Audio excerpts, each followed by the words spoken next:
Hey guys, welcome back to the Atlas Archives.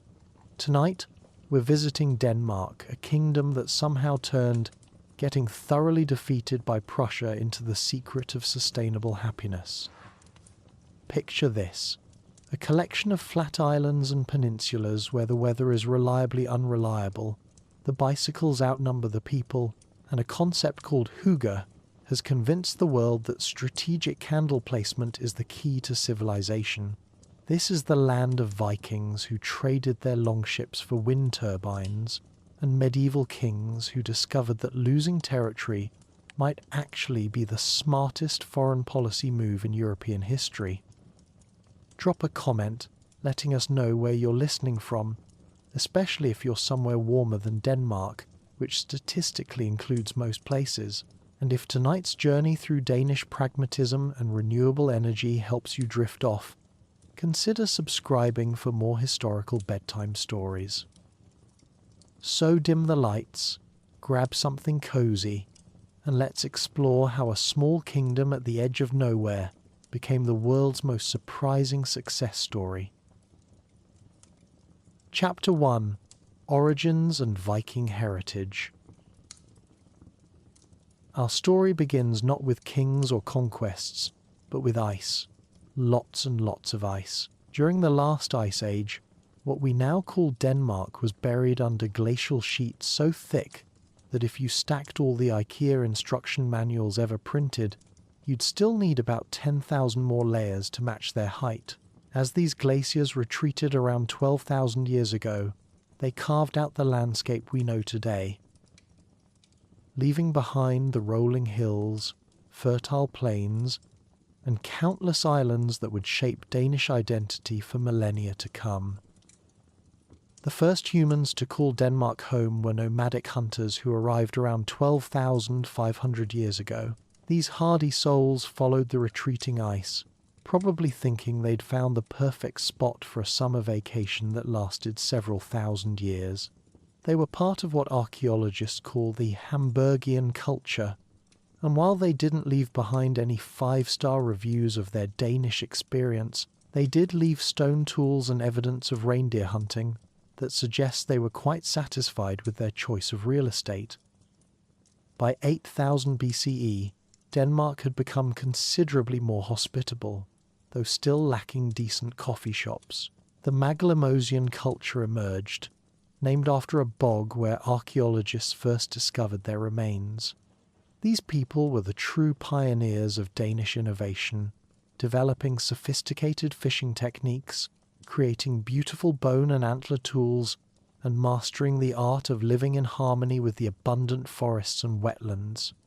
They were essentially Denmark's first environmental enthusiasts, though they probably didn't realize they were being sustainable. They were just trying not to starve. The real game changer came around 4000 BCE with the arrival of the funnel neck beaker culture, whose name sounds like something you'd order at a trendy Copenhagen bar but actually refers to their distinctive pottery style. These were Denmark's first farmers, and they brought with them the revolutionary concepts of agriculture and permanent settlement. Suddenly, instead of chasing reindeer across frozen tundra, people could stay in one place and grow their own food. It was the Neolithic equivalent of discovering food delivery apps. These early farmers were remarkably sophisticated, constructing massive stone monuments called dolmens and passage graves that still dot the Danish landscape today. The most famous of these is probably the Jattestue on the island of Møn, a burial chamber so impressive that it makes you wonder if ancient Danes were compensating for something. These monuments required tremendous community cooperation to build, suggesting that even in prehistoric times, Danes had mastered the art of working together, a trait that would serve them well through centuries of Viking raids, royal drama, and eventually the challenge of assembling IKEA furniture. As we move into the Bronze Age around 2000 BCE, Denmark becomes something of a Nordic trading powerhouse. Bronze doesn't occur naturally in Denmark, which means the Danes had to import tin and copper from as far away as Britain and the Alps. This created Denmark's first international business network, and judging by the elaborate bronze weapons, tools, and ornaments found in Danish burial sites, business was booming. The Danes of this era were probably the ancient world's equivalent of venture capitalists, except their investments involved actual swords instead of abstract concepts. The Bronze Age Danes left us one of archaeology's most fascinating mysteries, the Trundholm Sun Chariot, a beautifully crafted bronze sculpture of a horse pulling a disc representing the sun. Found in a peat bog in 1852, this artifact suggests the Danes had developed sophisticated religious beliefs centered around solar worship. Either that, or they really, really liked horses and shiny objects, which would actually be quite relatable. Around 500 BCE, Denmark enters the Iron Age, marking the emergence of increasingly complex settlements in the first Danish kingdoms. Iron was more readily available locally than bronze, which meant the Danes could finally achieve that ancient dream of import substitution. The Roman historian Tacitus gives us our first written glimpse of the Danish tribes in his work Germania, describing the Cimbri as fierce warriors who valued courage above all else and had a disturbing tendency to migrate en masse when the mood struck them. By the 1st century CE, Denmark was experiencing the Roman Iron Age, which sounds contradictory but makes sense considering Romans never conquered Denmark. Instead, they maintained extensive trade relationships with Danish tribes, exchanging Roman luxury goods for amber, furs, and occasionally slaves. This period sees remarkable increases in wealth and social stratification, evidenced by elaborate burial goods and impressive fortifications. The migration period, from around 300 to 600 CE, was basically ancient musical chairs, except the music was wars and famines, and the chairs were entire regions of Europe. Various Germanic tribes were moving across the continent. Denmark, being a peninsula at northern European crossroads, found itself both a launching pad for migrations and a refugee destination. During this chaotic period, legendary Danish royal lineage began crystallizing, though separating historical fact from later mythologizing is challenging. Archaeological evidence from sites like Gudme on the island of Funen suggests that by the 5th and 6th centuries, Denmark had developed powerful regional centres that controlled trade and wielded considerable political influence. Gudme, whose name means home of the gods, was apparently the ancient Danish equivalent of Washington, D.C. If Washington, D.C. had been built around a massive pagan temple complex and had better access to Baltic amber trade routes. The transition from the migration period to the Viking Age wasn't marked by a specific event so much as a gradual shift in how the Danes approached their neighbours.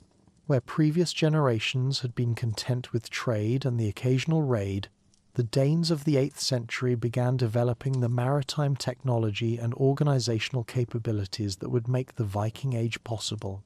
The development of the longship, shallow drafted vessels that could navigate rivers as easily as seas, was essentially the ancient equivalent of inventing the all-terrain vehicle, except significantly more intimidating.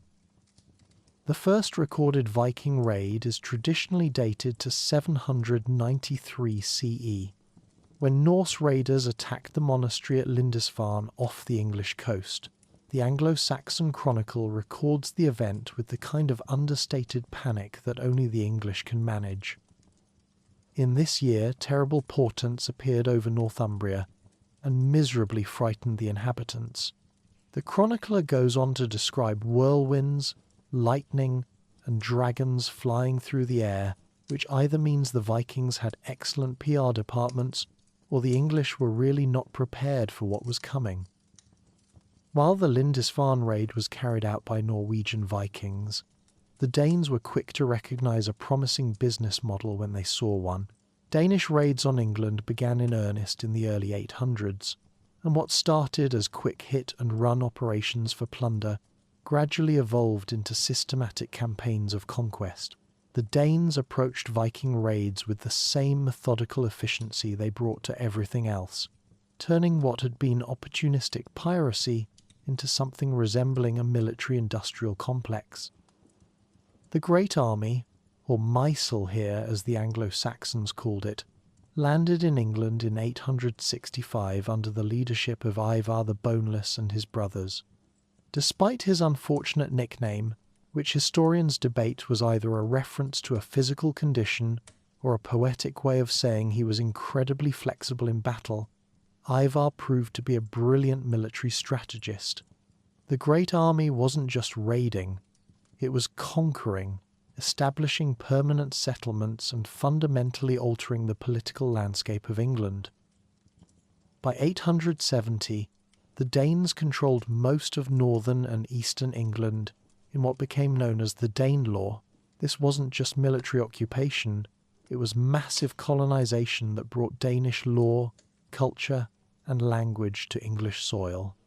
Thousands of place names in northern England still bear witness to this Danish settlement. Anywhere you see a town ending in by, Thorpe, or Toft, you're looking at linguistic evidence of Danish farmers who decided that England's climate was actually an improvement. The success of English ventures was consolidating power back in Denmark. By the late 9th century, a dynasty emerged claiming descent from the legendary King Dan, from whom Denmark takes its name.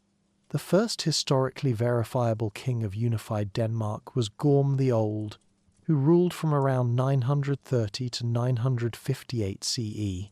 Gorm established his capital at Jelling in central Jutland, and while his epithet suggests he might have been past his prime, he was energetic enough to father Harold Bluetooth.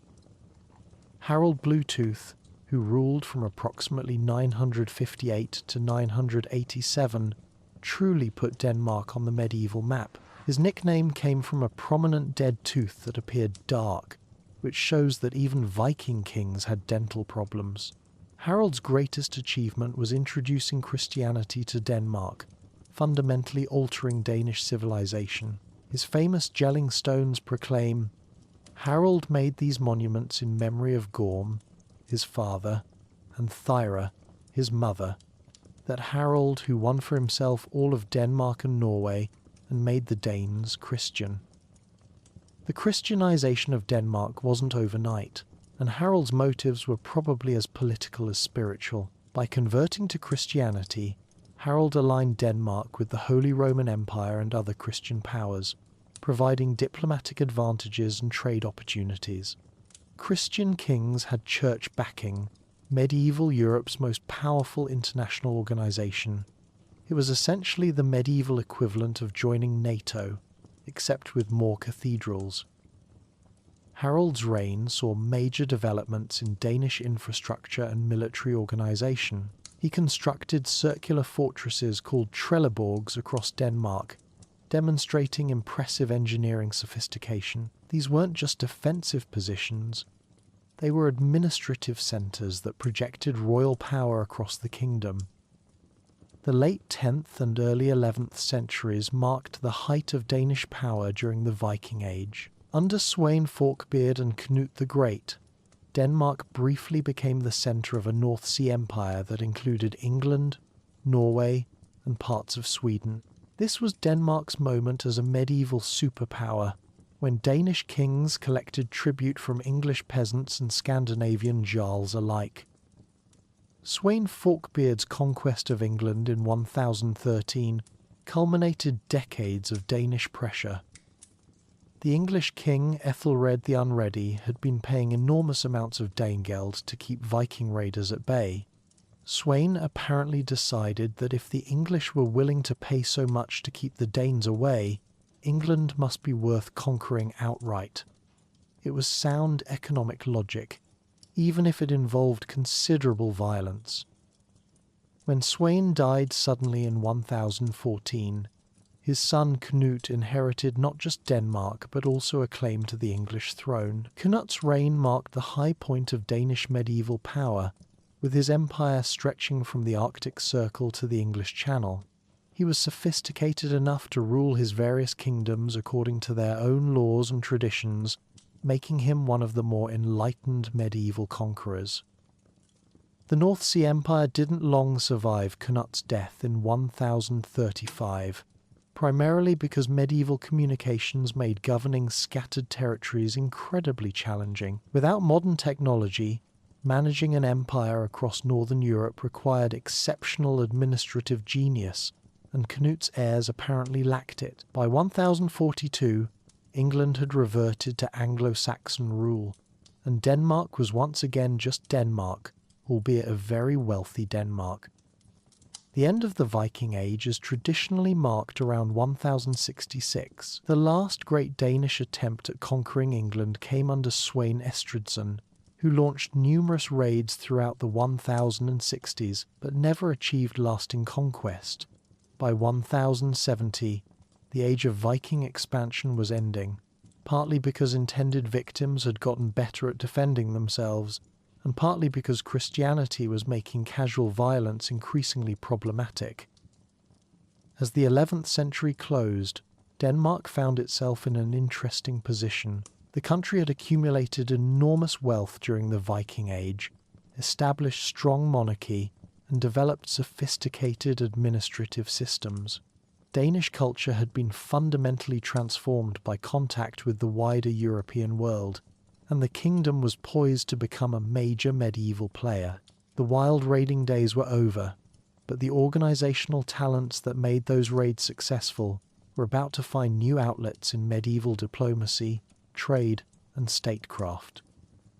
The transformation from Viking raider society to Christian medieval kingdom represents one of the most remarkable transitions in European history, and Denmark navigated it with characteristic pragmatism.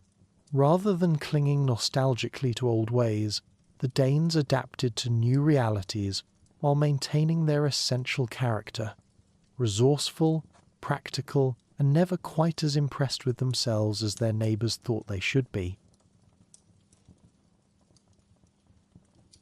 Chapter 2: Medieval Kingdoms and Nordic Power. As the 12th century dawned, Denmark found itself in the curious position of being a former Viking superpower, trying to figure out what to do with itself in a rapidly changing medieval world. It was rather like being a retired professional athlete. You still had all the skills and muscle memory, but the game had fundamentally changed, and everybody expected you to wear more clothes and stop hitting people with axes. The Danes, characteristically, adapted by becoming very good at medieval politics, which was really just Viking raiding with better documentation and more complicated inheritance laws. The transition from the chaotic but profitable Viking Age to the structured medieval period wasn't entirely smooth for Denmark. King Niels, who ruled from 1104 to 1134, spent much of his reign dealing with civil wars, succession disputes, and the general challenge of convincing Danish nobles that paying taxes was more civilized than taking what you wanted from neighbours.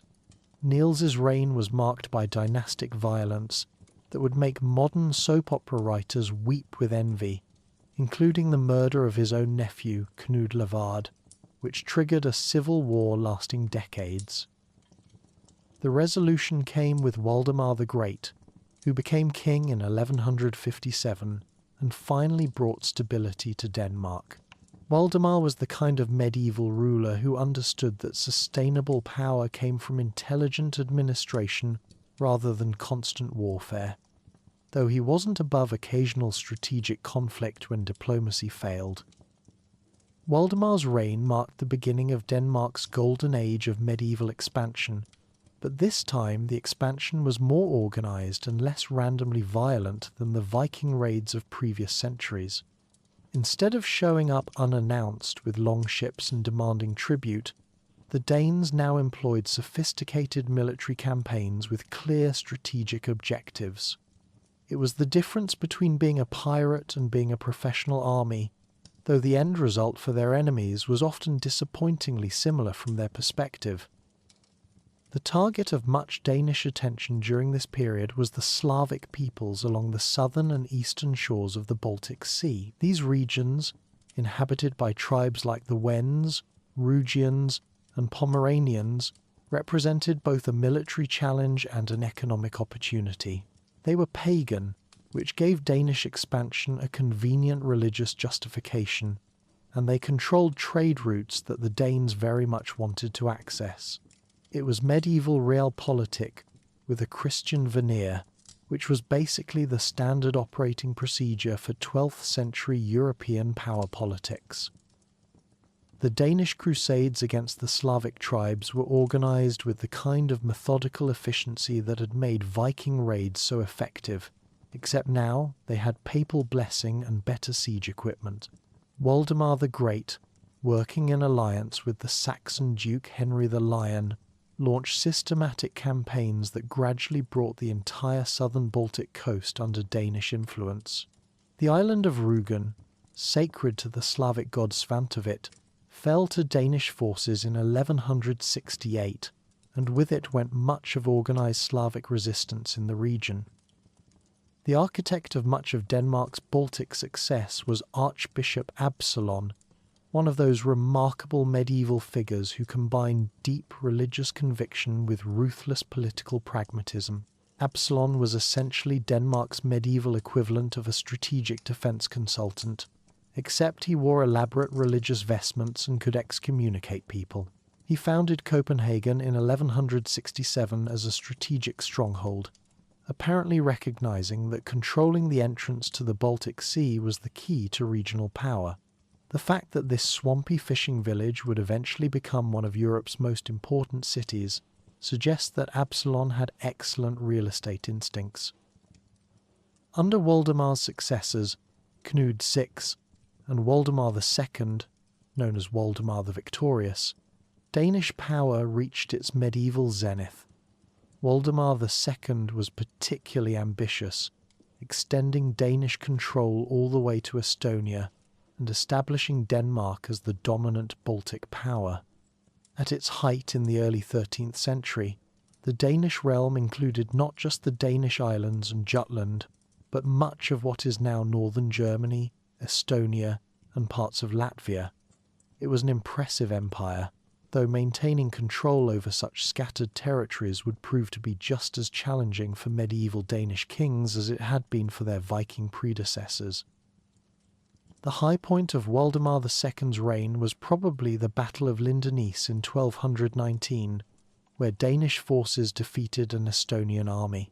According to legend, this battle saw the miraculous appearance of the Dannebrog, the Danish flag, which supposedly fell from heaven to inspire the Danish troops. Whether or not you believe in divine textile intervention, the Dannebrog did become one of the world's oldest continuously used national flags, suggesting that even if God didn't actually send it, the Danes were excellent at branding their military victories.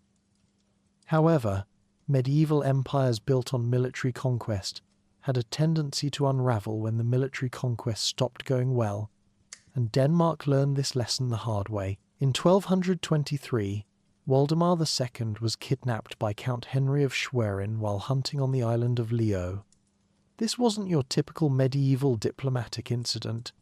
It was more like a very expensive ransom scheme that held up the entire Danish government for 2 years. When Waldemar was finally released in 1225, he had to agree to give up most of Denmark's German territories, essentially trading a significant portion of his empire for his freedom. The loss of the German territories marked the beginning of a more modest phase in Danish expansion, though calling anything involving medieval Danish kings modest requires some creative interpretation. Denmark still controlled significant Baltic territories, but the dream of a vast North Sea empire was effectively over. This forced the Danes to focus more on consolidating their remaining territories and developing more sustainable forms of governance, which in retrospect was probably better for everyone involved, including the Danes. The 13th century also saw significant changes in Danish society and economy. The wealth generated by Baltic trade and territorial expansion led to development of a more sophisticated noble class and growth of towns and markets. Denmark was transitioning from a warrior society to something more recognizably medieval European, with all the associated complications of feudalism, church politics, and increasingly complex legal systems. One of the most significant developments was the codification of Danish law under Waldemar II. The Jutlandic law, promulgated around 1241, represented Denmark's first attempt at creating a unified legal system. This wasn't just administrative housekeeping. It was a fundamental shift towards centralized governance that characterized successful medieval kingdoms. Creating a coherent legal system while maintaining an empire scattered across the Baltic suggests impressive organizational capabilities. The 14th century brought new challenges that would test Danish resilience in ways Viking raids never had. The Black Death arrived in Denmark around 1347, killing somewhere between 1/3 and half the population. This wasn't a problem you could solve with military strategy or administration. The plague was an equal opportunity destroyer that didn't care about royal bloodlines or legal codes. Denmark, like the rest of Europe, simply had to endure and rebuild afterward. The demographic catastrophe had profound political consequences. With so much of the population dead, surviving nobles found themselves with significantly more power relative to the monarchy. This led to increased noble influence and royal weakness that characterized much of the late 14th century. It was democracy through demographic disaster, which isn't how political scientists usually recommend achieving constitutional balance. The low point of royal authority came during Christopher II's reign, who was forced to accept the Charter of 1226, essentially turning Denmark into an elective monarchy where the king ruled at noble pleasure. Christopher II spent much of his reign fighting civil wars against nobles who disagreed with his policies, suggesting that even constitutional monarchy was challenging when everyone involved was heavily armed and had strong opinions about governance. The nadir of Danish royal power would come later in the Count's War of 1534 to 1536, but the seeds were planted in 14th century struggles between royal authority and noble power. The fundamental question was whether Denmark would be ruled by strong monarchy or by an oligarchy of powerful nobles. Despite political chaos, Denmark continued playing an important role in northern European trade. The Danish Sound, the narrow strait between Denmark and Sweden, remained one of Europe's most important waterways, and controlling it gave Denmark significant leverage in Baltic commerce. Danish kings might have lost their German territories and been forced to negotiate with their own nobles, but they still controlled one of medieval Europe's most valuable toll booths. The late 14th and early 15th centuries saw Denmark's involvement in one of medieval Europe's most ambitious political experiments, the Kalmar Union. This was a personal union between Denmark, Norway, and Sweden under a single monarch, created in 1397 under Queen Margaret I. Margaret was one of those remarkable medieval rulers who combined political brilliance with ruthless pragmatism, managing to unite three kingdoms that had been fighting each other for centuries. The fact that she was a woman ruling in an age when female political power was highly unusual makes her achievements even more impressive. The Kalmar Union represented Denmark's most successful attempt at creating a Scandinavian superstate, and for a brief period it looked like it might actually work. Under Margaret and her successor Eric of Pomerania, the united Nordic kingdoms controlled most of northern Europe and could compete on equal terms with powers like England and France. It was the medieval equivalent of the European Union, except with more swords and significantly less bureaucracy, though probably about the same amount of political drama. However, like many ambitious political projects, the Kalmar Union worked better in theory than practice. The three kingdoms had different legal systems, different economic interests, and different ideas about autonomy within the Union. Sweden proved a reluctant partner, with Swedish nobles frequently rebelling against Danish-dominated Union governments. Managing the Union required diplomatic finesse that made Viking raiding look simple by comparison. Eric of Pomerania's reign as Union king from 1412 to 1439 was marked by almost constant conflict, both within the Union and with external enemies. Eric's ambitious foreign policy, particularly his wars with the Hanseatic League and Holstein, proved expensive and unpopular. The Hanseatic League was essentially medieval Germany's answer to Amazon, a powerful commercial network that didn't appreciate interference with their business model.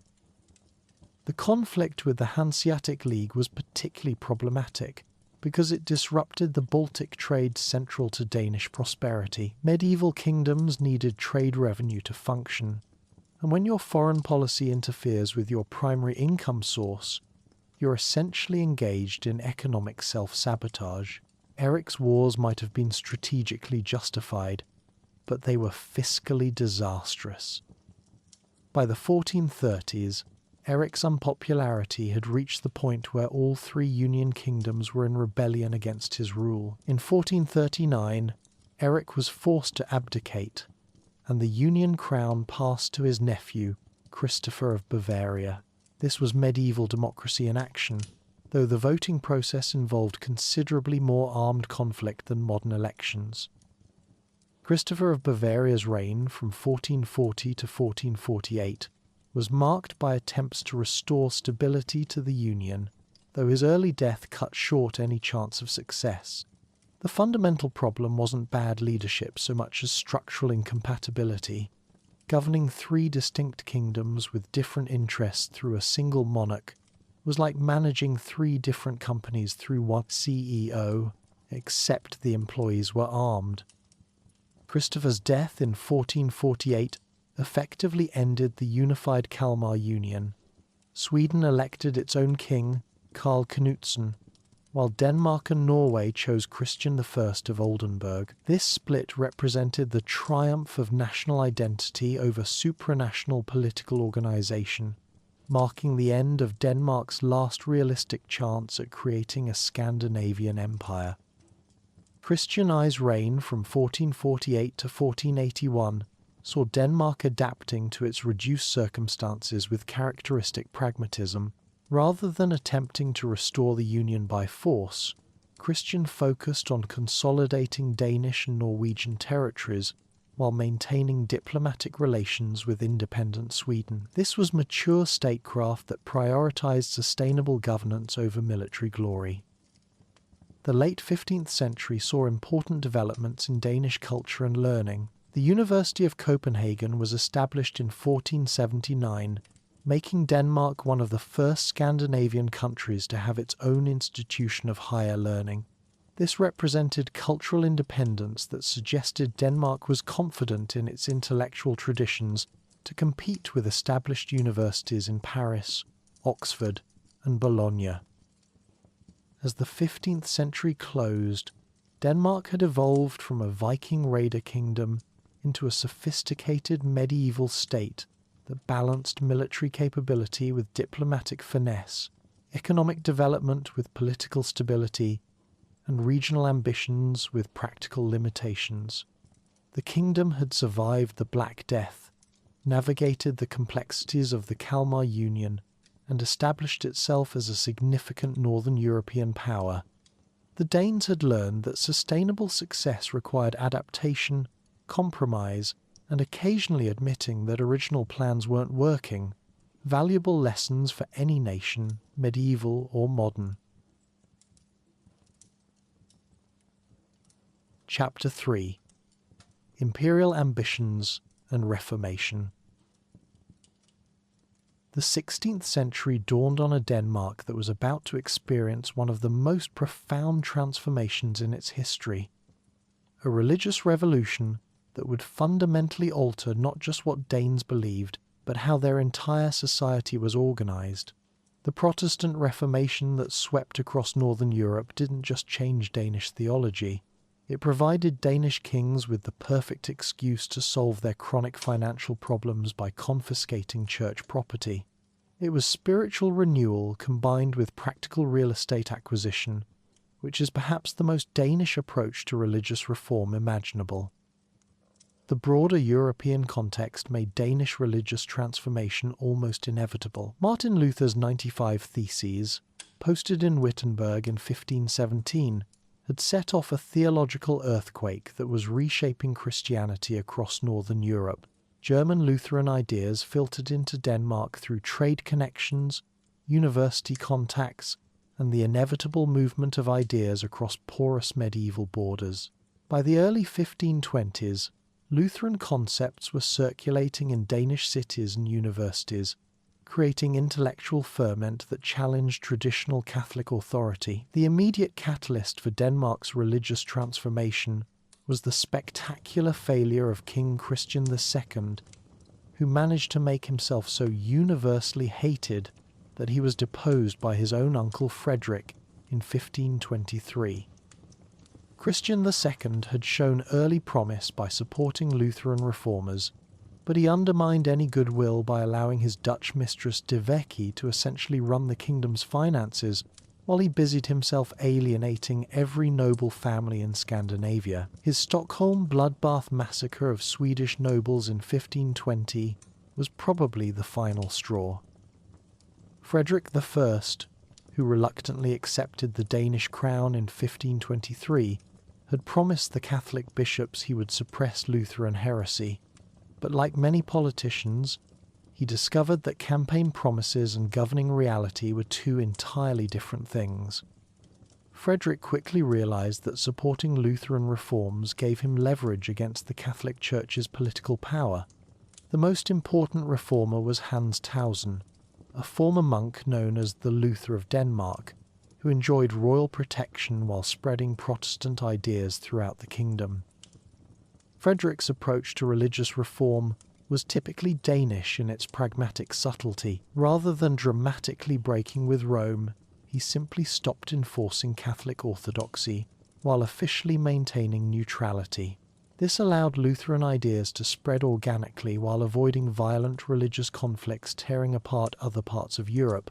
It was religious revolution by administrative neglect, which proved remarkably effective.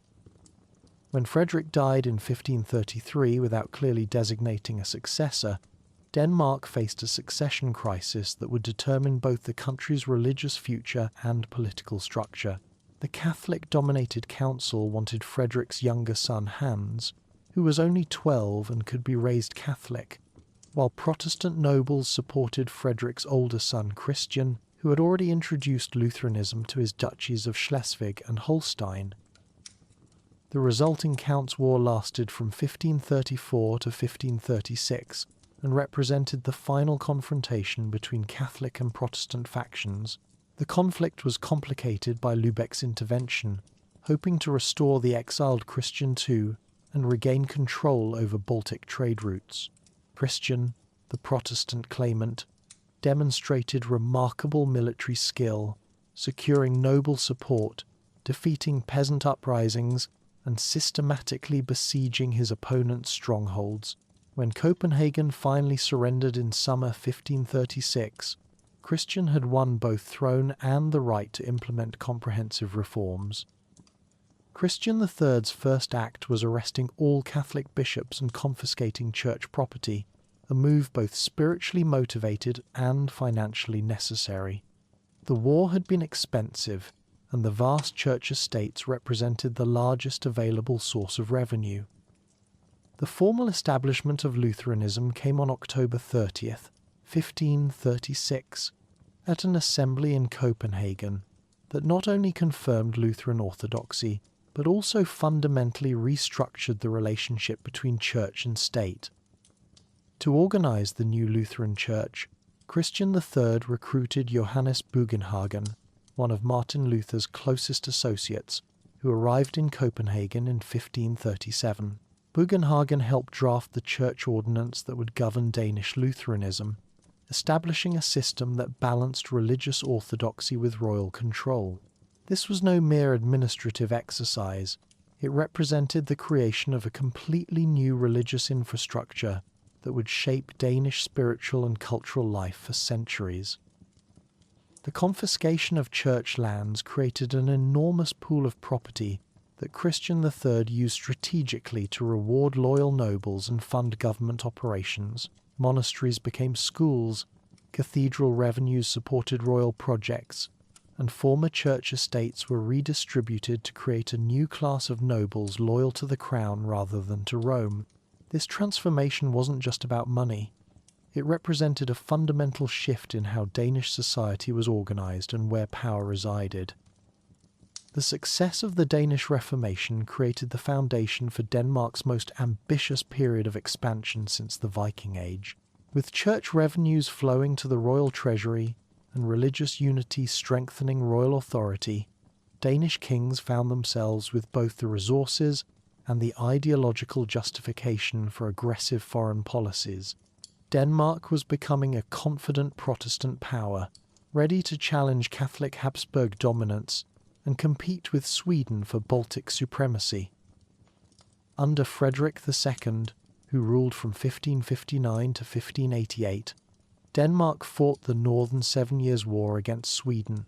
From 1563 to 1570, a conflict that demonstrated both Danish military capability and the emerging pattern of Scandinavian rivalry. The war was strategically inconclusive, but established that neither kingdom could achieve decisive victory over the other, setting the stage for the prolonged competition that would define Northern European politics for the next 2 centuries.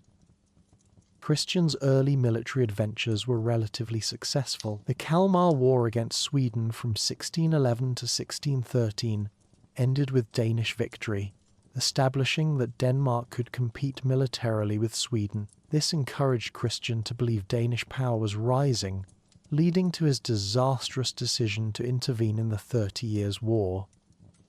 Christian entered the 30 Years' War in 1625, wanting to protect Protestant interests in Germany and prevent Swedish expansion. His timing seemed excellent, but his strategic assessment proved catastrophically wrong. The Catholic forces, led by Generals Tilly and Wallenstein, were far stronger than anticipated. The decisive defeat came at the Battle of Lutter and Barenberg in August 1626, followed by Wallenstein's invasion of Jutland itself, threatening Copenhagen. The Treaty of Lübeck in May 1629 allowed Christian IV to retain his Danish territories but forced him to abandon any claims in Germany and withdraw from the war. This was humiliating but survivable, marking the effective end of Denmark's period as a major European power. Christian apparently learned nothing from this experience, as subsequent events would demonstrate.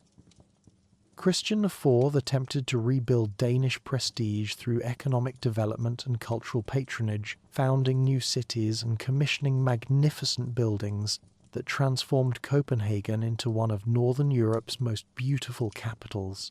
However, his inability to accept Denmark's reduced status led to another disaster when Sweden attacked in 1643 during the Torstensson War. Swedish forces swept through Jutland and occupied most of Denmark with shocking ease.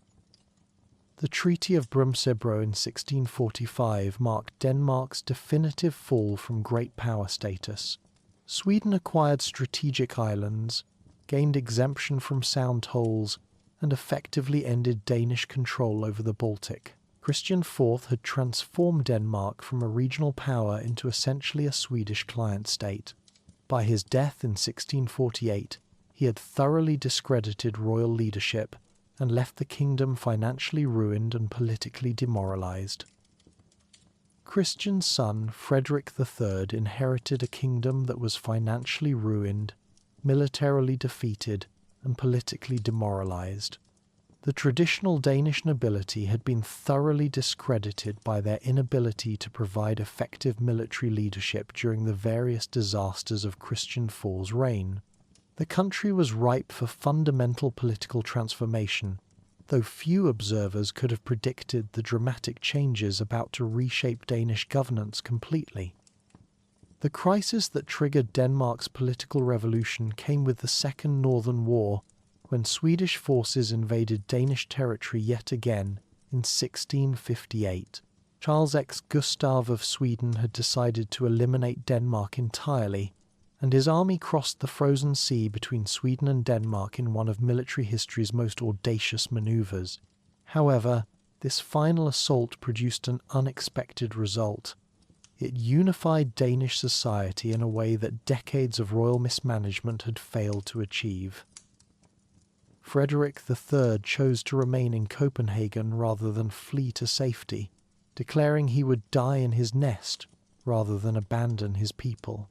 This display of royal courage, combined with desperate resistance from Copenhagen's citizens, created a moment of genuine national solidarity. When Dutch naval intervention helped break the Swedish siege, Denmark had survived its darkest hour, but the experience had fundamentally altered the balance of political power within the kingdom. The Assembly of the Estates convened in Copenhagen in September 1660, ostensibly to address the kingdom's financial crisis, but it quickly became clear that fundamental political reform was inevitable. The traditional nobility had utterly failed in their primary responsibility, defending the kingdom, and their claim to political leadership was thoroughly discredited. The clergy and burghers, who had carried much of the burden of recent wars, demanded both tax reform and constitutional change. On October 11th, 1660, Frederick III ordered the gates of Copenhagen closed and placed the city under martial law, preventing the nobles from leaving until they agreed to constitutional reform. Under intense pressure from the other estates, and with military force clearly backing the king, the nobility was forced to transfer absolute power to the crown. This was essentially a royal coup disguised as constitutional reform, and it worked because everyone except the nobles wanted it to succeed.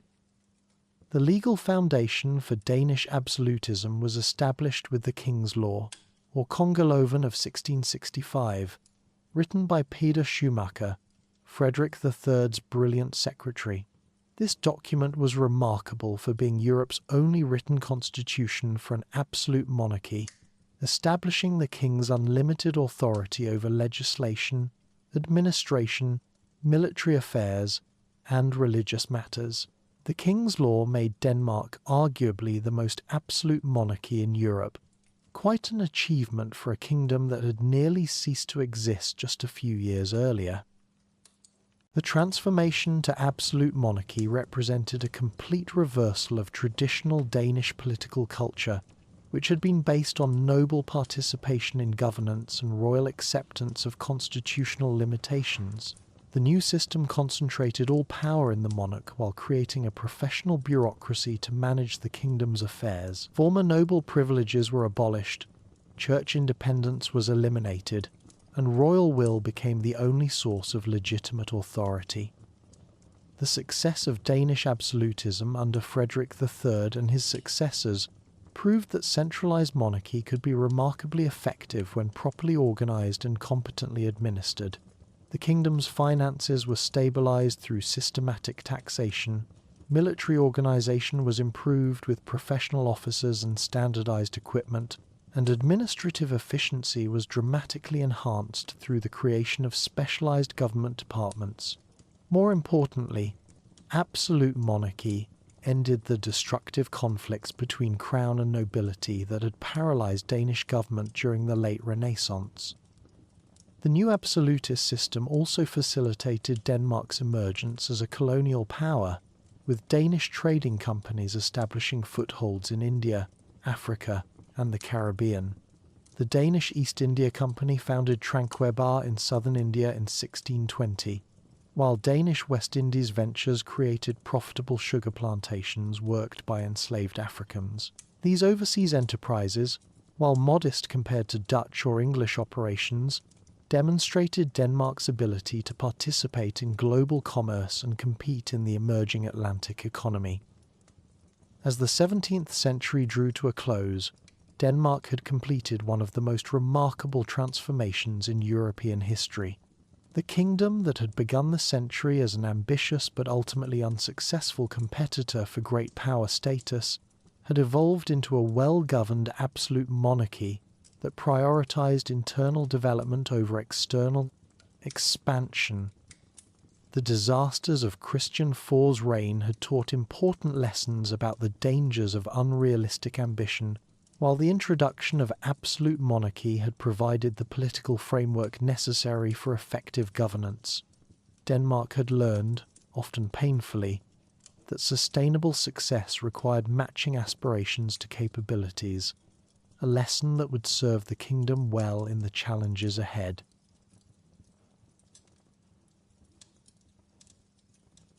Chapter 4: Enlightenment and National Awakening. The 18th century dawned on a Denmark that had finally learned to match its ambitions to its capabilities, which turned out to be remarkably liberating.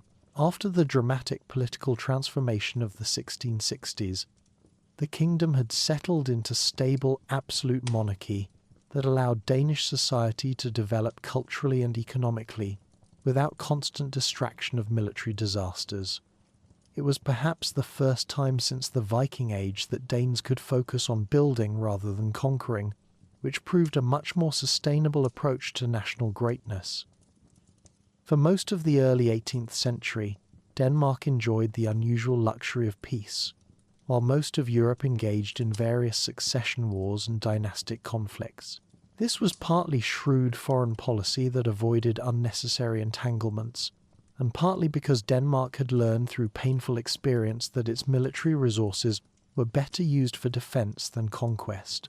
The kingdom's prosperity came not from territorial expansion but from intelligent exploitation of its geographic advantages, particularly control over sound tolls that provided steady revenue from Baltic trade. The agricultural revolution that transformed Danish society during this period was driven by Enlightenment ideas about rational improvement and scientific farming.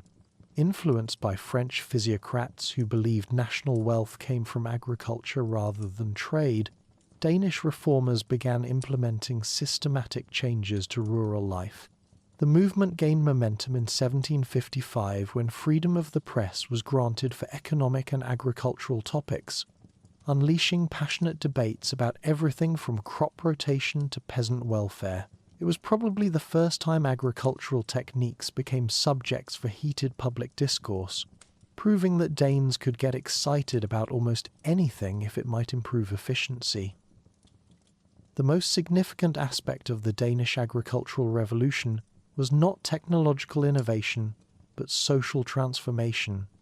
The traditional system of joint tillage, where peasants worked strips of land scattered throughout communal fields, was gradually replaced by consolidated farms, owned or leased by individual families. This change required careful redistribution of land rights, compensation for traditional holders, and creation of new legal frameworks that protected both landlords and peasants. It was complete restructuring of rural society, accomplished through bureaucratic procedures rather than revolution, which was very Danish in its methodical approach to fundamental change. The most dramatic political experiment of the Danish Enlightenment came during the brief but spectacular career of Johann Friedrich Struensee, a German physician who essentially ruled Denmark from 1770 to 1772. Struensee had been appointed court physician to the mentally unstable King Christian VII, but through a combination of medical authority, intellectual brilliance, and romantic involvement with Queen Caroline Matilda, he gradually accumulated unprecedented power over royal policy. By 1771, he was effectively governing Denmark as an enlightened despot, implementing radical reforms at a pace that would have impressed even the most ambitious revolutionary. Struensee's reform program was breathtaking in its scope and ambition. In less than 2 years, he issued over 2,000 royal decrees that touched virtually every aspect of Danish life. He abolished torture, established freedom of the press, reformed the judicial system, modernized university education, reorganized municipal government, and attempted to rationalize the entire administrative structure. Most controversially, he reduced noble privileges, eliminated many religious holidays, and tried to create a more secular, meritocratic society based on Enlightenment principles. It was an attempt to transform Denmark overnight from traditional monarchy into a modern rational state, which was ambitious even by 18th century standards. The problem with Struensee's reforms was not their content, which was generally sensible and progressive, but their implementation, which ignored the realities of Danish political culture.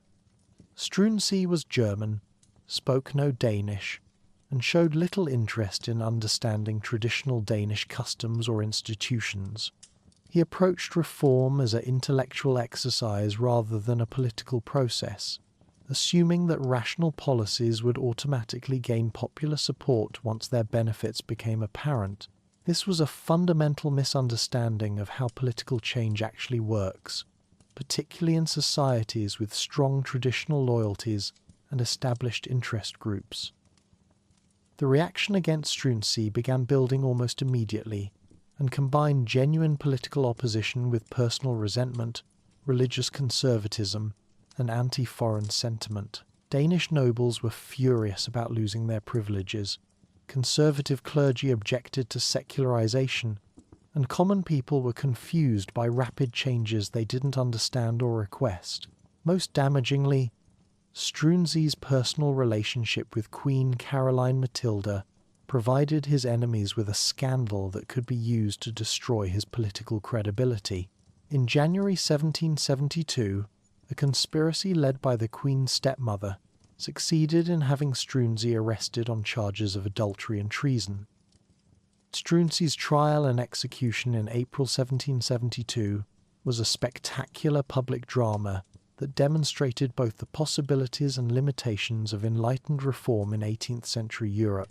He was tortured, his right hand was cut off, he was beheaded, and his body was quartered and displayed on spikes outside Copenhagen as a warning to future reformers. This gruesome spectacle was intended to erase not just Struensee himself, but the entire memory of his reform program.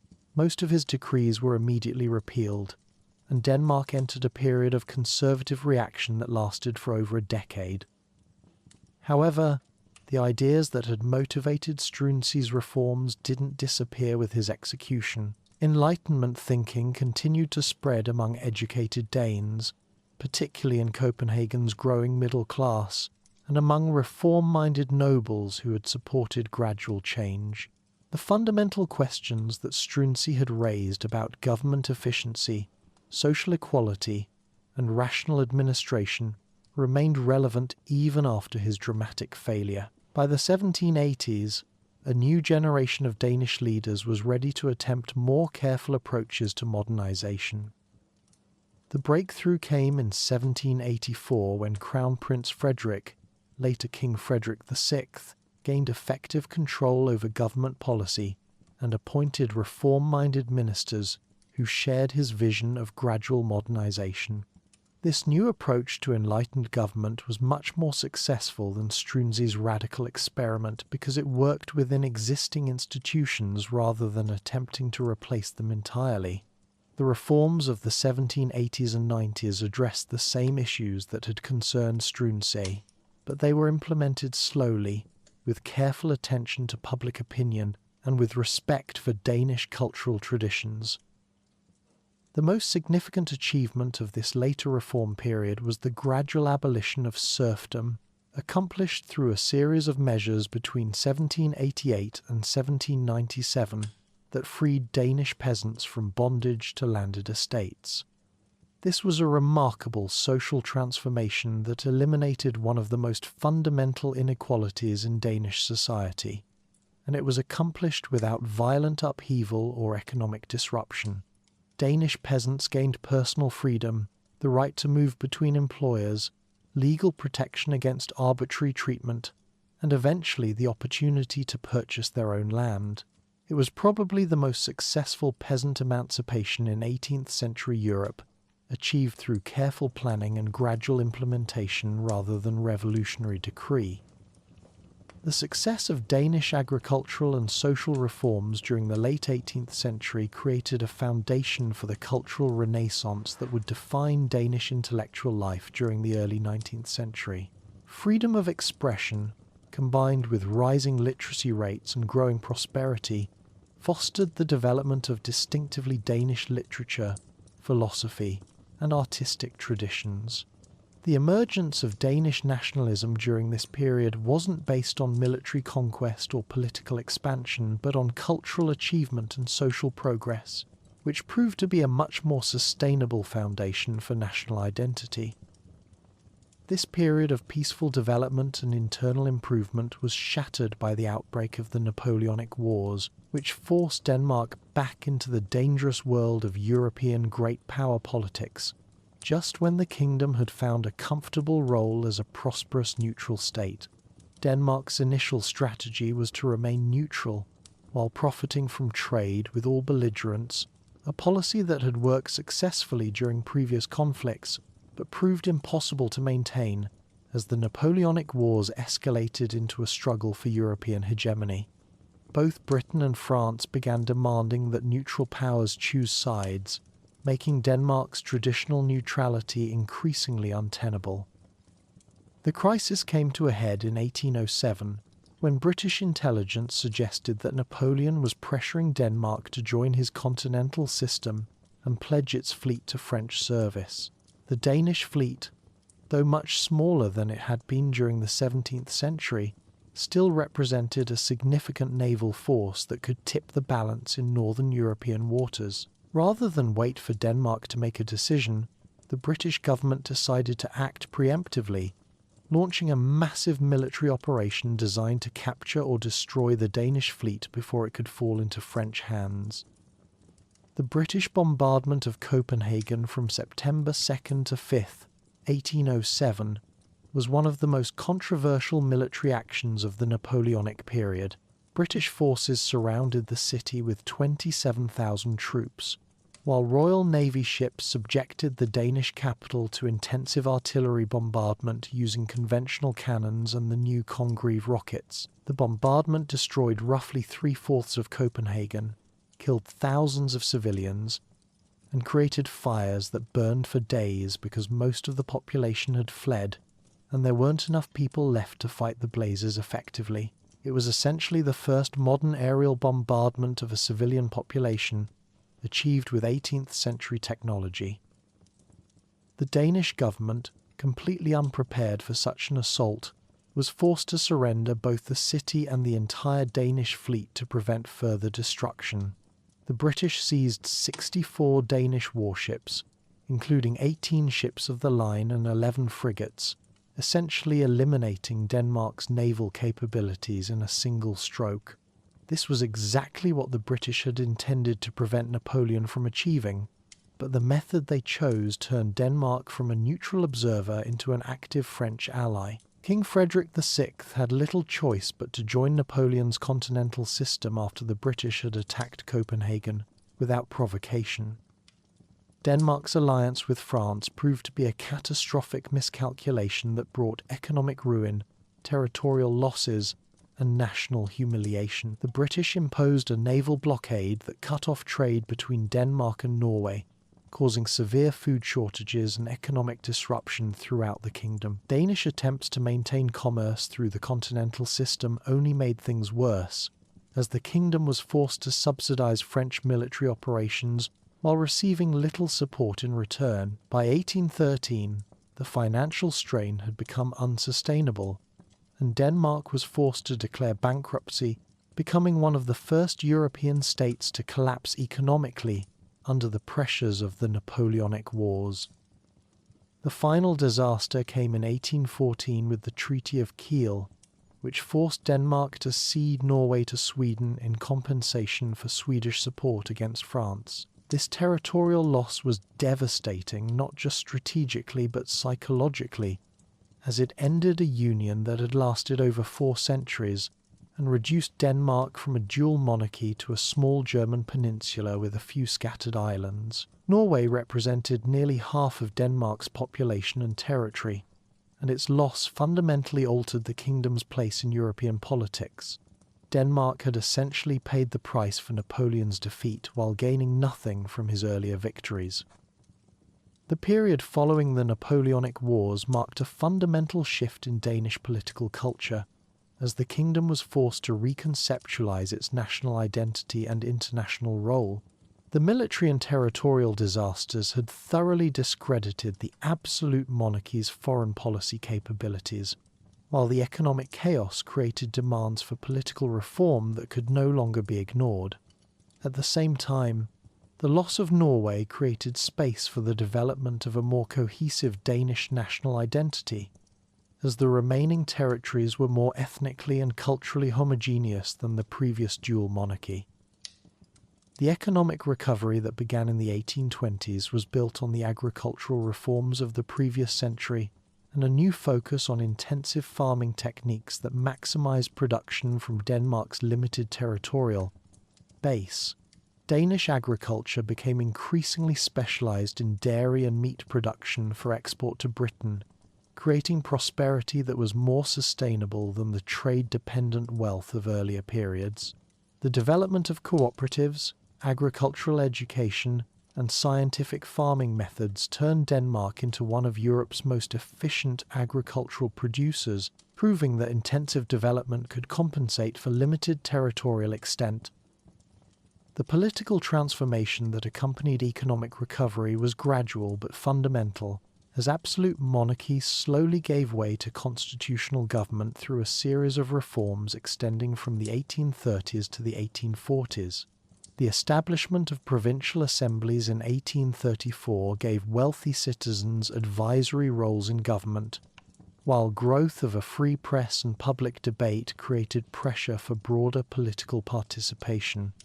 The liberal movement that emerged combined demands for constitutional government with support for Scandinavian unity, free trade, and cultural development. The culmination of this political evolution came with the revolutions of 1848, which swept across Europe and finally reached Denmark in March. Unlike in most other countries, the Danish Revolution was relatively peaceful, as King Frederick VII voluntarily agreed to constitutional monarchy rather than resist popular demands for political change. The new constitution, adopted in 1849, established parliamentary government, civil liberties, and democratic participation, ending nearly 2 centuries of absolute monarchy and creating the framework for modern Danish democracy. As the 1850s began, Denmark had completed another remarkable transformation, evolving from absolute monarchy to constitutional democracy, while simultaneously developing from a military power into a prosperous agricultural society. The kingdom had learned through painful experience that sustainable greatness came from internal development rather than external conquest, from efficient institutions rather than territorial expansion, and from cultural achievement rather than military glory. These lessons, learned at enormous cost during the previous century, would serve Denmark well in the challenges ahead as Europe entered the industrial age. Chapter 5: Modern Denmark and World Wars. The 1850s dawned on a Denmark that had just emerged from the dramatic transformation to constitutional monarchy, and the kingdom seemed poised to enjoy the peaceful prosperity that had eluded it for so long. Unfortunately, the European political landscape had other plans, and Denmark was about to learn that even the most careful neutrality couldn't protect a small nation when great powers decided to redraw the map. The lesson would be taught with characteristic Prussian efficiency, which is to say, thoroughly, painfully, and with an attention to detail that left no room for misunderstanding. The crisis that shattered Denmark's post-Napoleonic recovery began, predictably enough, with a succession dispute involving the perpetually problematic duchies of Schleswig and Holstein. When King Frederick VII died in 1863 without an heir acceptable to the German Confederation, Denmark found itself facing the same constitutional puzzle that had caused problems for centuries. The November Constitution of 1863, which integrated Schleswig more closely into the Danish kingdom, was technically a violation of international agreements, but it represented Denmark's last attempt to maintain control over territories that contained significant Danish populations. The response from Prussia and Austria was swift and devastating. Otto von Bismarck, Prussia's Iron Chancellor, saw the Danish constitutional violation as a perfect excuse to advance German unification by demonstrating Prussian military superiority. On February 1, 1864, combined Prussian and Austrian forces totaling over 70,000 troops invaded Schleswig, facing a Danish army of only 38,000 soldiers, armed with outdated equipment and operating under the dangerous assumption that their traditional British allies would provide meaningful support.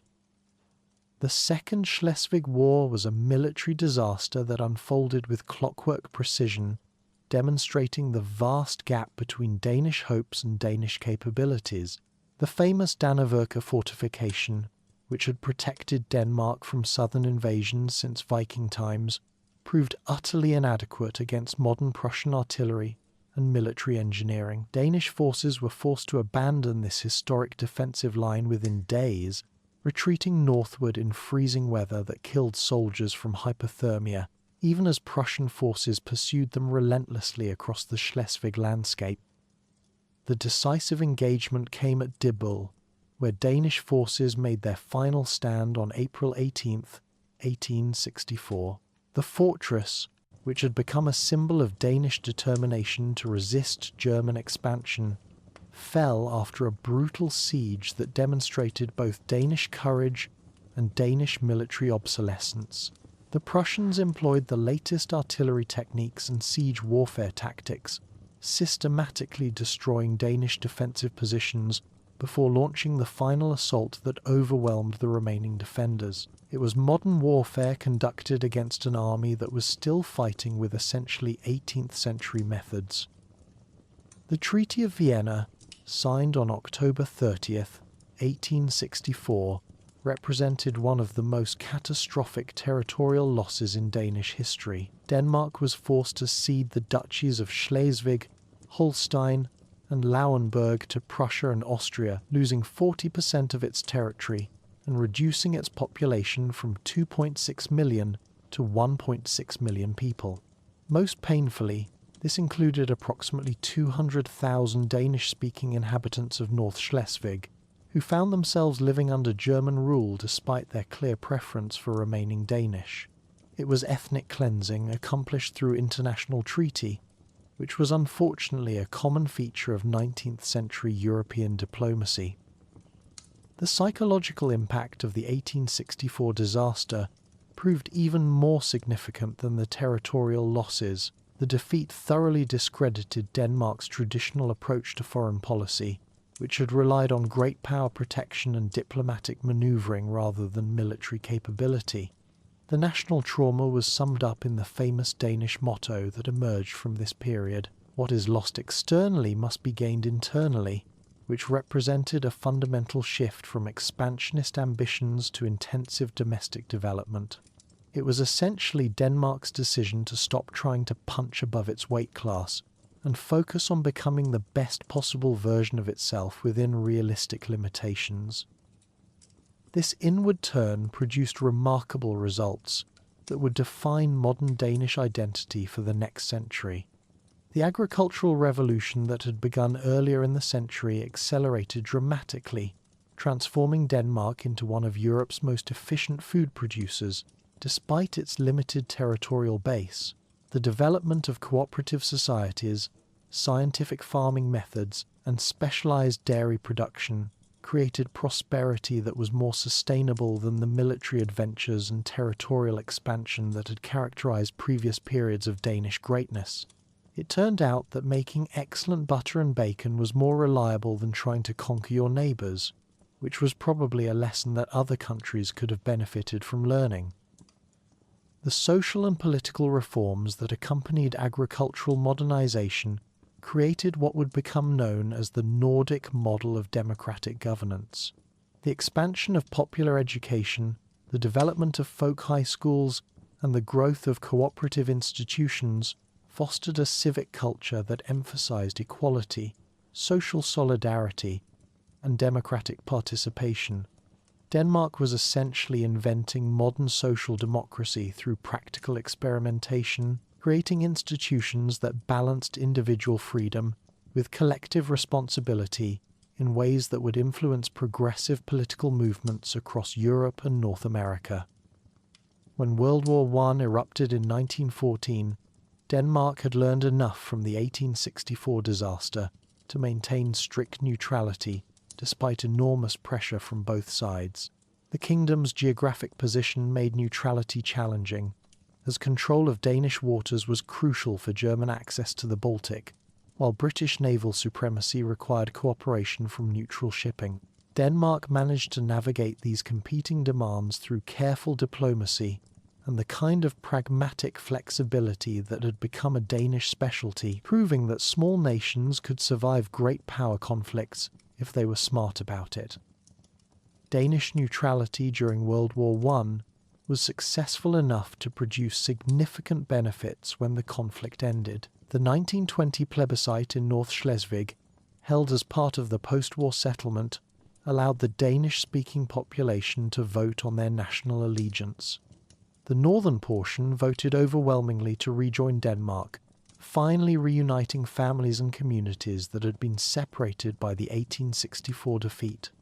It was a rare example of 20th century international law actually working to correct historical injustices, though it took a world war and 56 years to accomplish.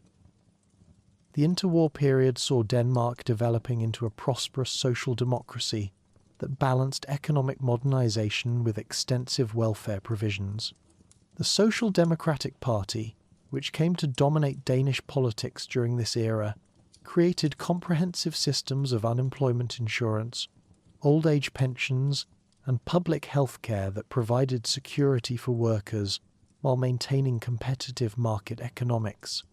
This wasn't revolutionary socialism, but practical reform that addressed social problems through democratic institutions and cooperative solutions.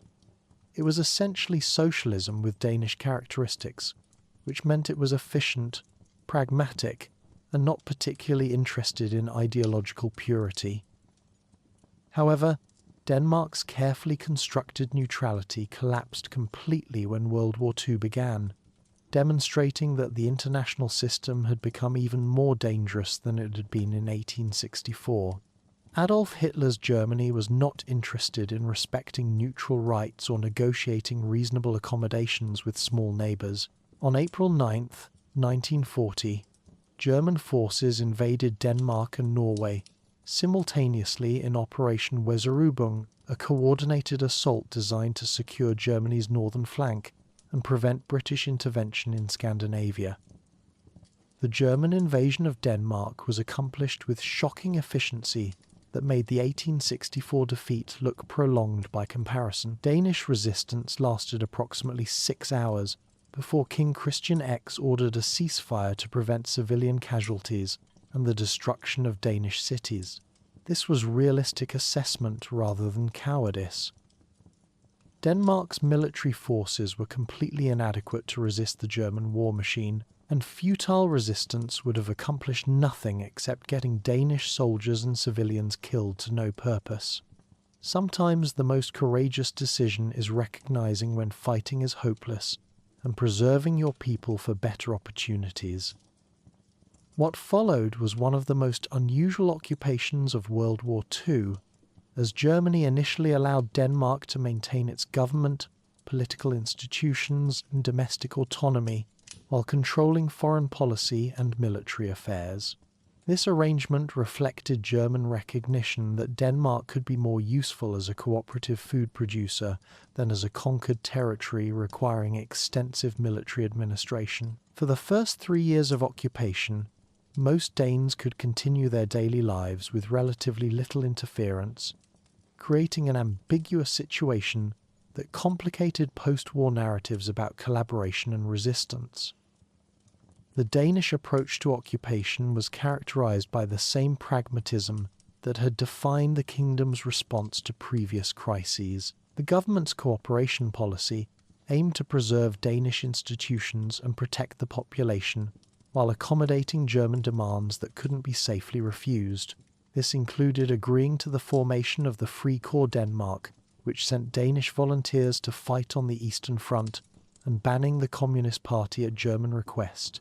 These decisions were controversial even at the time, but they reflected the government's calculation that selective cooperation was preferable to the harsh direct rule that other occupied countries experienced. The policy of cooperation became increasingly untenable as German demands escalated and resistance movements developed throughout occupied Europe. By 1943, sabotage activities, underground newspapers, and organized resistance groups had emerged across Denmark, while German authorities were demanding more extensive control over Danish affairs. The breaking point came in August 1943, when the German ultimatum demanded the death penalty for saboteurs, martial law, and surrender of Danish police authority. Rather than accept these terms, the Danish government resigned, ending the cooperation period and triggering direct German military administration. The most heroic chapter of the Danish occupation came in October 1943, when German authorities ordered the deportation of Danish Jews to concentration camps. Instead of compliance, Danish society mounted one of the most successful rescue operations of the Holocaust, with ordinary citizens, fishermen, resistance members, and even German officials working together to evacuate over 7,000 Jews to neutral Sweden. Only 485 Danish Jews were captured and sent to Theresienstadt, where Danish diplomatic pressure ensured better treatment than Jews from other countries received. It was collective moral courage in action, proving that entire societies could choose humanity over compliance with genocidal orders.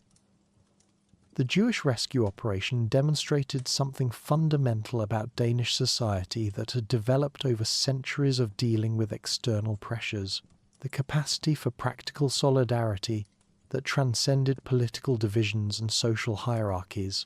Conservative farmers, social democratic workers, communist resistance fighters, and Lutheran pastors all participated in an effort that required spontaneous coordination across the entire country. The fact that this cooperation emerged without central planning or extensive organization suggested that Danish civic culture had developed habits of mutual assistance that could function even under extreme duress. The final phase of the occupation saw increasing German repression met with expanding Danish resistance, as strikes, sabotage, and armed confrontation became commonplace throughout the kingdom. The dissolution of the Danish police in September 1944, with most officers deported to German concentration camps, marked the complete breakdown of the occupation arrangement and the beginning of what amounted to low-level civil war between resistance forces and German security units. By early 1945, Denmark was effectively ungovernable despite the presence of substantial German military forces. Liberation came on May 5, 1945, when German forces in Denmark surrendered as part of the general collapse of the Third Reich. The Danish experience of occupation had lasted exactly 5 years and 26 days, during which the kingdom had lost approximately 6,000 civilians and resistance fighters while maintaining its essential social and political institutions. More importantly, Denmark had demonstrated that small nations could preserve their moral identity even under totalitarian occupation through acts of collective resistance and mutual solidarity. The post-war reconstruction of Denmark proceeded with characteristic efficiency, building on the social democratic institutions developed during the interwar period, while incorporating lessons learned from the occupation experience. The expansion of the welfare state, the modernization of agriculture and industry, and the development of international trade relationships created unprecedented prosperity that was more broadly shared than in previous periods of Danish economic growth. By 1950, Denmark had not only recovered from wartime damage, but had achieved living standards that were among the highest in Europe. The transformation of Denmark between 1850 and 1950 represented one of the most successful adaptations to modernity achieved by any European nation. The kingdom had learned to balance democratic governance with economic efficiency, social solidarity with individual freedom, and national independence with international cooperation. Most importantly, Denmark had discovered that moral courage and practical intelligence could substitute for military power in protecting essential national values, even under the most extreme circumstances. The small nation that had lost 40% of its territory in 1864 had gained something more valuable, a sustainable model for civilization that prioritized human dignity over territorial expansion, democratic participation over authoritarian efficiency, and collective welfare over individual accumulation. Chapter 6: Contemporary Denmark and Geographic Deep Dive. By 1950, Denmark had successfully navigated the most challenging century in its recorded history, emerging from World War and occupation with its democratic institutions intact, its social solidarity strengthened, and a clear vision for the kind of society it wanted to become. The next 75 years would witness the transformation of this small Nordic kingdom into one of the world's most successful examples of sustainable prosperity, democratic governance, and environmental innovation. It would also prove that the lessons learned from military defeat, economic crisis, and foreign occupation could be applied to create something genuinely remarkable, a civilization that actually worked. The immediate post-war decades saw Denmark joining the international institutions that would define the New World Order, but always with the characteristic Danish combination of enthusiasm and skepticism that had served the kingdom well for centuries. In 1949, Denmark became a founding member of NATO, abandoning the neutrality policy that had failed so catastrophically during World War II. However, Danish membership came with significant reservations, including prohibitions on foreign military bases, nuclear weapons on Danish soil, and limitations on military expenditure that would earn Denmark the nickname an ally with reservations. It was essentially Denmark's way of saying, "We'll join your alliance, but we're going to do it our way." The 1953 constitutional revision marked another milestone in Danish democratic evolution, introducing female succession to the throne and reducing the national legislature to a single chamber, the Folketing. These changes reflected Denmark's commitment to democratic modernization, while maintaining its monarchical traditions in a characteristically pragmatic fashion. When Queen Margrethe II assumed the throne in 1972, she became a symbol of Denmark's successful synthesis of ancient institutions and contemporary values, representing continuity and change simultaneously in a way that only Scandinavian constitutional monarchies seemed capable of achieving. The development of the Danish welfare state during the 1950s and 60s represented the practical implementation of the social democratic ideals that had been emerging since the late 19th century.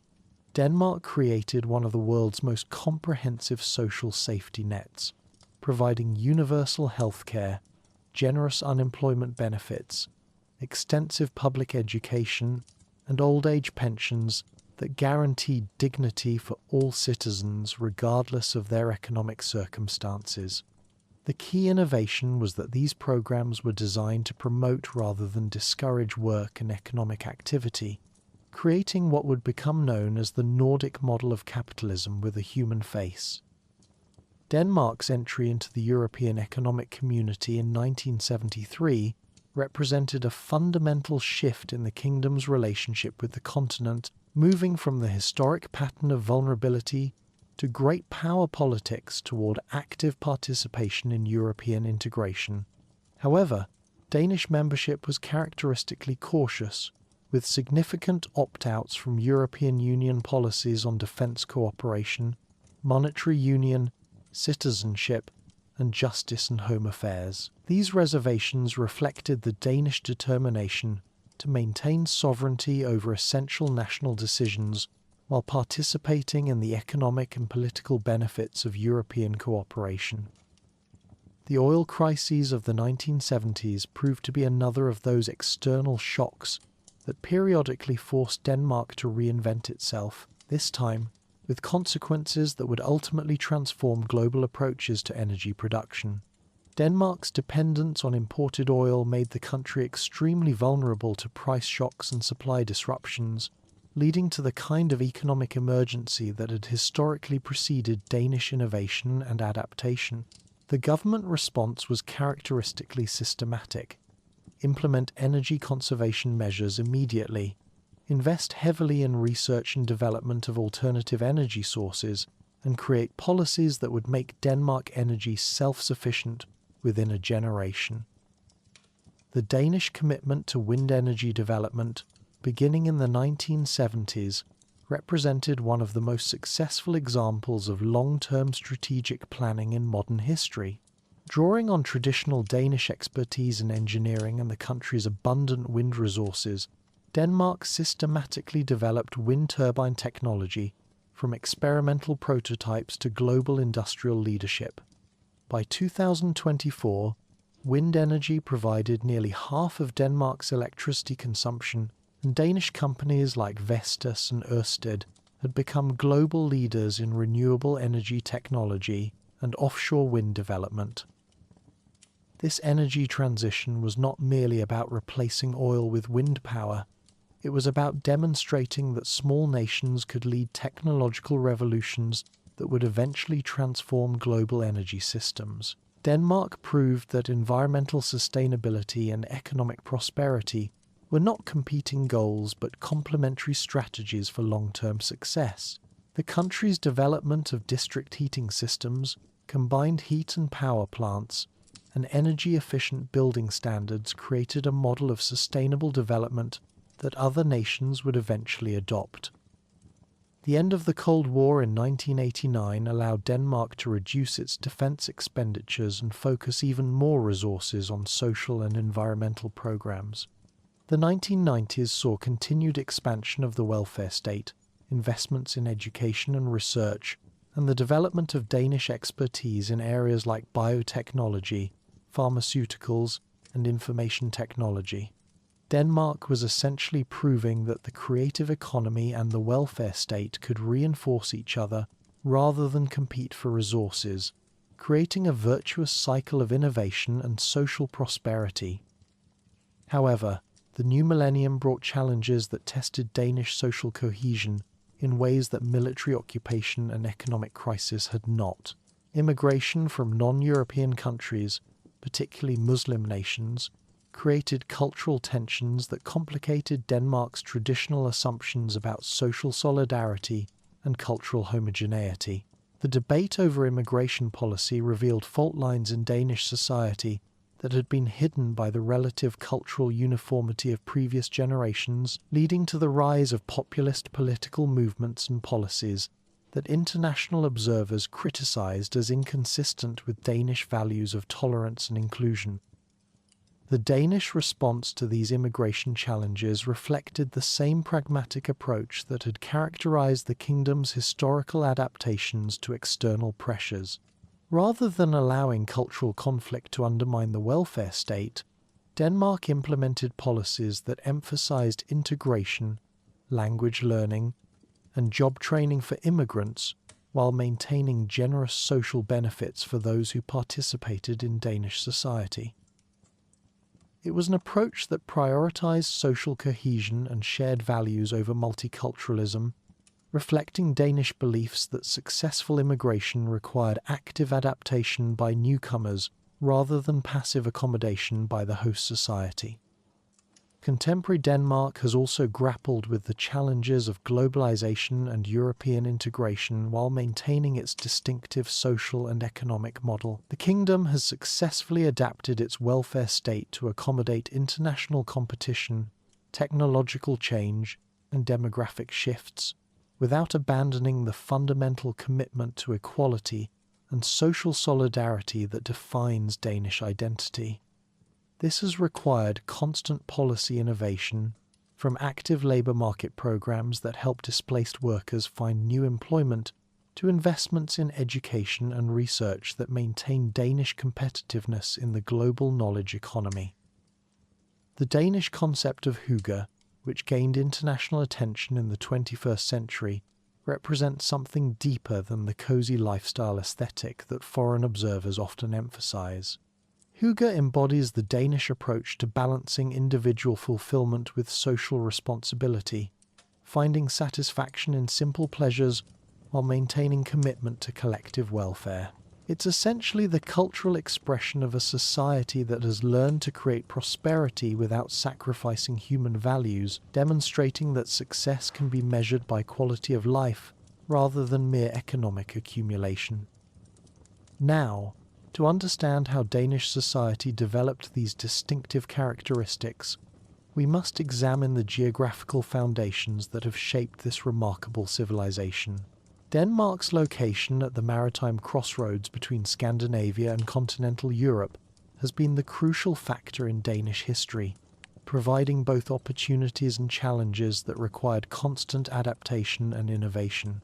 The kingdom consists of the Jutland Peninsula, which extends northward from Germany, and an archipelago of over 400 islands in the Baltic Sea, creating a territory that is simultaneously continental and maritime in character. The Danish landscape was carved by glacial activity during the last ice age, which ended approximately 10,000 years ago, creating the flat to gently rolling terrain that characterizes most of the country today. This glacial legacy left Denmark with fertile agricultural soils, numerous small lakes and streams, and an intricate coastline that provides over 7,300 kilometers of shoreline, despite the kingdom's relatively small size. No point in Denmark is more than 52 kilometers from the sea, which has made maritime activities central to Danish culture and economy throughout recorded history. The largest component of Denmark is the Jutland Peninsula, which comprises approximately 2/3 of the total land area and connects the kingdom to the European continent through its 68-kilometer border with Germany. Jutland's western coast faces the North Sea and is characterized by sandy beaches, extensive dune systems, and the unique Wadden Sea, a UNESCO World Heritage Site that represents one of Europe's most important wetland ecosystems. The eastern coast of Jutland faces the more sheltered waters of the Baltic Sea approaches, providing excellent harbours and calmer conditions for maritime activities. The Danish archipelago consists of over 400 named islands, of which 79 are inhabited, creating a complex maritime geography that has required extensive bridge building and ferry connections to maintain national unity. The largest island is Zealand, which contains approximately 40% of Denmark's population and includes Copenhagen, the capital and largest city. Zealand's strategic position controlling the sound between the Baltic and North Seas has made it the historic centre of Danish political and economic power, while its proximity to Sweden has facilitated the cultural and economic connections that define the broader Scandinavian region. Funen, Denmark's third largest island, serves as the geographic bridge between Jutland and Zealand, connected to both by major bridges that represent remarkable engineering achievements. The Great Belt Bridge, linking Funen to Zealand, and the Little Belt Bridge, connecting Funen to Jutland, transformed Danish geography in the late 20th century by creating physical unity where maritime separation had previously required ferry connections. The Øresund Bridge, completed in 2000, created a direct link between Zealand and Sweden, essentially uniting the greater Copenhagen region with southern Sweden in a single metropolitan area. The island of Bornholm, located in the Baltic Sea east of the rest of Denmark and south of Sweden, represents a geological and cultural anomaly within the Danish kingdom. Bornholm's granite bedrock, which includes some of the oldest rock formations in Europe, contrasts dramatically with the sedimentary geology of the rest of Denmark. The island's unique position in the Baltic made it a Soviet target during the final days of World War II, and its distinctive round churches and rocky coastlines give it a character quite different from the rest of Denmark. Denmark's climate is temperate oceanic, moderated by the Gulf Stream and the surrounding seas, which create milder conditions than might be expected at these northern latitudes. Average temperatures range from approximately 0 degrees Celsius in January to 17 degrees Celsius in August, with relatively high precipitation throughout the year. This climate supports the intensive agriculture that has been central to Danish prosperity, allowing for high yields of grains, root vegetables, and the dairy and livestock production that made Denmark a major food exporter during the 19th and 20th centuries. The kingdom's flat topography and fertile soils have made Denmark one of Europe's most intensively cultivated countries, with approximately 60% of the land area dedicated to agricultural production. This agricultural foundation supported the cooperative movement that became central to Danish social and economic development, while the abundance of organic matter from agricultural waste has provided the biomass that supplies a significant portion of Denmark's renewable energy production. It's a perfect example of Danish efficiency. The same agricultural system that feeds the population also helps power the country. Denmark's maritime geography has created one of Europe's most complex and strategically important waterway systems. The Danish straits, including the Skagerrak, Kattegat, and the Sound, control access between the North Sea and the Baltic Sea, making Denmark a crucial player in northern European maritime trade. This geographic position has been both a source of prosperity through the sound tolls that enriched Denmark for centuries, and a source of vulnerability as great powers have consistently sought to control these strategic waterways. The modern Danish economy reflects the geographic advantages that have shaped the kingdom throughout its history. The extensive coastline supports a significant maritime industry, including shipping, offshore wind development, and one of Europe's largest fishing fleets. The flat terrain and consistent wind patterns have made Denmark ideal for wind energy development, while the combination of agricultural resources and advanced technology has created a pharmaceutical and biotechnology sector that represents one of the country's most important export industries. Contemporary Denmark also includes 2 autonomous territories that dramatically expand the kingdom's geographic reach and strategic importance. Greenland, the world's largest island, provides Denmark with an Arctic presence and significant mineral resources, while the Faroe Islands in the North Atlantic have developed into a prosperous fishing and aquaculture centre. These territories reflect Denmark's historic maritime reach and provide the kingdom with influence in Arctic and Atlantic affairs that far exceeds what might be expected from its European geography alone. The integration of Denmark's complex geography through modern infrastructure represents one of the great achievements of late 20th century engineering and planning. The combination of bridges, tunnels, and ferry connections has created a unified transportation system that links not only the Danish islands, but connects Denmark efficiently with Sweden, Norway, and Germany. This infrastructure development has been essential to maintaining Danish economic competitiveness and social cohesion in an era of European integration and global economic competition. Looking toward the future, Denmark's geography continues to provide both opportunities and challenges for the kingdom's development. Climate change threatens to raise sea levels and increase storm intensity, requiring significant investments in coastal protection and adaptation measures. However, the same maritime geography that creates vulnerability also provides opportunities for offshore wind development, marine biotechnology, and the kind of blue economy initiatives that could define 21st century prosperity. Denmark's remarkable journey from Viking raids to renewable energy leadership demonstrates that geography is not destiny, but rather the stage upon which human creativity and adaptation play out over centuries.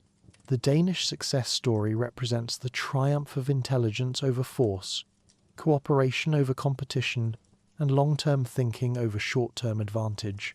In a world facing unprecedented challenges from climate change, technological disruption, and social inequality, the Danish model offers proof that small nations can lead global transformation through the simple expedient of doing things better rather than trying to do everything bigger.